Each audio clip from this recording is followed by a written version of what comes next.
मौलवी बन गया तो खाएगा कहां से। ओए अल्लाह के बंदो, ला तक़्तुलू औलादकुम खशियत इमलाक नहनु नर्ज़ुकुहुम व इय्याकुम। खुदा ने यहाँ एक जुमला फरमाया है कि लोग बच्चों को कत्ल करते थे, खिलाएंगे कहां से? फरमाया ना नहनु नर्ज़ुकुहुम व इय्याकुम। यहाँ लफ्ज हुम पहले है, कुम बाद में है। बच्चों का जिक्र पहले है, बड़ों का जिक्र बाद में है। ये लफ़्ज़ व नशर मुरत्तब के उसूल का जवाब दे रहा हूं तफसीरी नुक्ते में। क्या मतलब? फरमाया तुरज़क़ु बिज़ुअफ़ाइकुम, इन छोटों की वजह से तो बड़ों को रिज़्क़ मिलता है। तो खुदा के बंदे, तू कहता है खाएगा कि तू, इन्हीं की वजह से तो तुझे मिल रहा है। तेरे घर में ज़ईफ माँ है या ज़ईफ बच्चा है, कोई भी है जो कमजोर है, उसकी वजह से तुझे मिल रहा है। तेरी तनख्वाह में उनका हिस्सा है, मेहनत तू करेगा, हिस्सा उनका है। तू कह रहे कहां से खाएगा? वो रिज़्क़ का जिम्मेदार तो रज़्ज़ाक़ है। चमन के बॉर्डर से अगर पाकिस्तान में इंट्रो एक ट्रक और उसमें अंगूर पड़े हो और उस अंगूर पर मुफ्ती अब्दुल वाहिद कुरैशी का नाम लिखा है, किसी का बाप भी उसको मेरे मुंह में आने से रोक नहीं सकता। और अगर मेरे लिए उसका नाम नहीं है तो किसी का बाप भी उठ के आ जाए, वो मेरा मुकद्दर नहीं बना। देखो, चम्मच के साथ पानी डाल रहे होते हैं अस्पताल में, जब बंदा बेड पर पड़ा आखिरी सांस ले रहा होता है, तो अगर उसके ऊपर उसका नाम नहीं लिखा तो मुंह में निकल जाता है आखिरी। पता है क्यों? बरसर दाना नविश्ता आया फला इब्ने फला इब्ने फला, उस पर तो लिखा हुआ था। तो किस बुनियाद पे हम बैठे हैं, खाएगा कहां से? और आप ये समझते हैं कि जी मौलवी बन गया तो खाएगा कहां से? मुझे एक बात बताएं, प्रोफेसर बन गया तो खाएगा कहां से? जवाब दे मुझे। आप एक ही कहेंगे, दुनिया कमाएगा तो खाएगा। तो भाई आलिम बन गया, दुनिया वाले खिलाने के लिए चीज देते हैं, ये अल्लाह रसूल की बात करेगा तो भूखा मरेगा। तुम्हें दुनिया पे यकीन है, रब पे नहीं है। और रिज़्क़ की बात करते हो, रज़्ज़ाक़ को भूल गए। अजीब मामला है। हाँ, मैं एक जुमला और भी कहता हूं, खाएगा ना, अगर आलिम बन गया, हाफिज बन गया, दीन के साथ जुड़ा, तो इज्जत की रोटी खाएगा। आप कहेंगे क्या मतलब?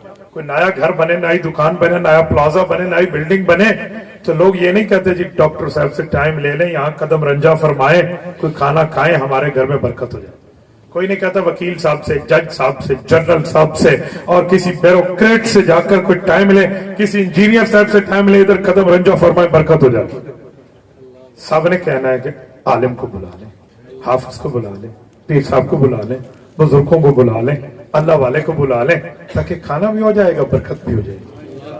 तो भाई आलिम बन गया तो खाएगा, इज्जत की रोटी खाएगा। लोग कहते हैं कहां खाएगा?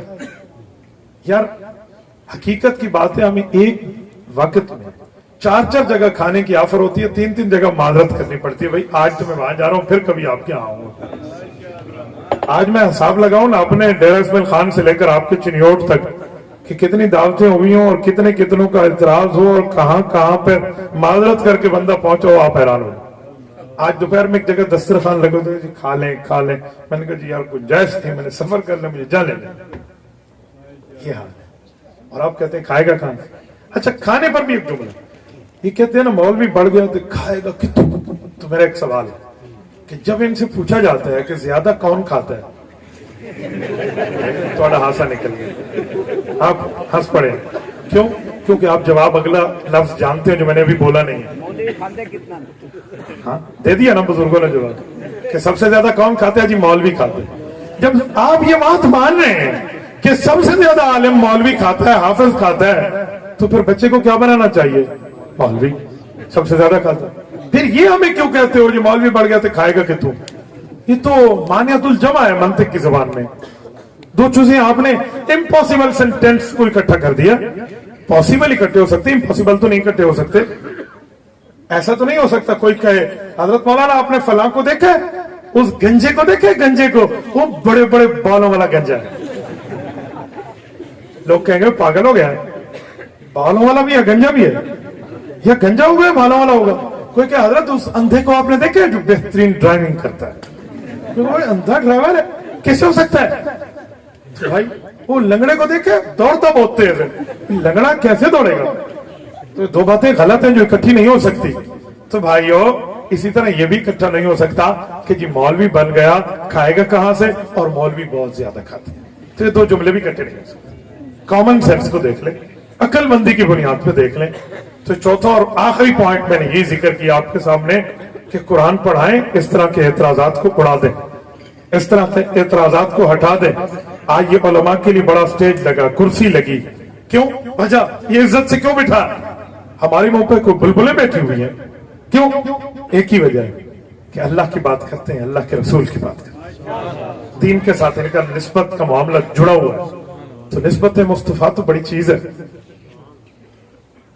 ایک حدیث پاک پڑھنے والے بچے نے ایک کالج کے لڑکے کو منہ بند کر کے جواب دیا, ایسا کہ اس کا منہ بند ہو گیا, پرفیکٹ جواب. اسے کہنے لگا انگریز چاند پر پہنچ گیا, تو کہاں پہ پہنچا؟ اس نے کہا جاؤ, میں اس نبی کا ماننے والا ہوں, میرا نبی تو عرش پر پہنچا. تو ہمیں چاند سناتا پھر رہا ہے کہ یہ انگریز چاند پہ گیا, ہمارا نبی تو عرش پہ گیا, ہم اس کا ماننے والے لوگ ہیں. تو میرے دوستو, اس بنیاد پہ کہہ رہا ہوں, آج کا پروگرام آپ کو دعوت دے رہا ہے کہ دین کے لیے چلیں, اپنی اولاد کو بھیجیں, خود کو بھیجیں گے. باقی بھول جائے کوئی کہ دینی اداروں کو ختم کرے گا, یا بھول جائے کوئی علماء کو ختم کرے گا, یا کوئی مدارس کو ختم کرے گا, ایسا کچھ بھی نہیں ہے. علماء پر عمل ضرور ہے, بزدل نہیں ہے. علماء پر عمل ضرور ہے, کم ہمت نہیں ہے. علماء پر عمل ضرور ہے, لیکن معاشرے کا عام نہیں, عام طبقہ ہے. اور علماء کو اپنی بات منوانی بھی آتی ہے, علماء کو کام کرنا بھی آتا ہے. میں سمجھانے کے لیے کہتا ہوں, علماء کسی میدان میں آئے ناکام نہیں ہے. 2 مثالیں دینے لگا ہوں. پہلی مثال, توجہ رکھیں ذرا, میں کچھ سمجھانے لگا ہوں. پہلی مثال کے طور پہ آپ دیکھ لیں دنیا میں کہ علماء نے جو میدان سنبھالا ہے, ٹاپر بنے. مثلا اس وقت دنیا میں ٹاپ 10 لیول کے مدرسے اٹھائیں, وہ 10 مدرسے اٹھائیں جو 10 مدرسے اس دھرتی پہ سب سے اعلیٰ ہیں, ان میں 7 پاکستان کے. علماء کو مدرسے کا کام دیا, انہوں نے کیسا سنبھالا. اور یونیورسٹی اور کالج کی ذرا بات کروں, اپنے ڈاکٹرز, اپنے انجینئرز بھائیوں سے درد دل کے ساتھ. کیا آپ کو پتہ ہے یونیورسٹی کا نظام بھی پاکستان میں ہے, لیکن پوری دنیا میں ٹاپ 10 تو چھوڑو, ٹاپ 100 میں بھی پاکستان یونیورسٹی کا نام نہیں آتا. ٹاپ 100 میں نام نہیں آتا, 100 میں سے پتہ نہیں کیڑا ایک نمبر ہے ساڑھا, اے بھی نہیں پتا. تو پھر بھی بات علماء کے اوپر کہ مولوی کیا کر رہے ہیں, تو مولوی ہر میدان میں آگے. اسی لیے میں مذاق کے طور پہ کہا کرتا ہوں کہ علماء کے پیچھے چلو, علماء کے آگے نہ چلو.